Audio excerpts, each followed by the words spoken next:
हर की सूट सलवार रजऊ साड़ी चुभेला कमरिया में तलेला में कसी मजा दी गरमिया में। नमस्कार, प्रणाम, हर हर महादेव। हम बानी समर सिंह और आज बहुत खुशी की बात है कि लेला मैक्सी मजा दी गरमिया में सॉन्ग को इतना प्यार दुलार आशीर्वाद मिला कि आज वो 100 मिलियन पूरा हो गया।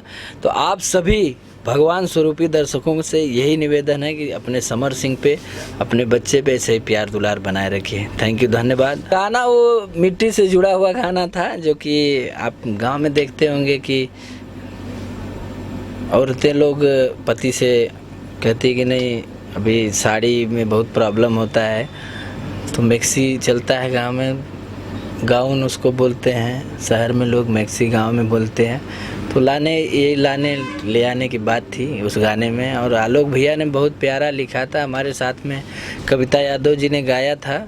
वो गाना इन म्यूजिक कंपनी से रिलीज किया गया था। वो इन म्यूजिक का पहला ऐसा गाना था जो कि पहला ही गाना था, दूसरा गाना था उस इन म्यूजिक, मतलब 0 सब्सक्राइबर की कंपनी थी। विक्की भैया ने गाने को रिलीज किया in music Pay, Mars entertainment के मैनेजिंग में वो रिलीज हुआ और वो गाना आज 100 मिलियन पूरा हो गया। हमको बहुत खुशी है कि नहीं, हारमोनियम ढोलक के गाने आज 100 मिलियन जा रहे हैं तो हमारी भोजपुरी कहीं ना कहीं से बढ़ रही है। उस गाने को सुना देना चाहेंगे हम लोग। हमको नहीं लगता है कि जो लोग भोजपुरी सुनने वाले हैं वो गाना नहीं सुने होंगे, सभी लोग सुने होंगे लगभग।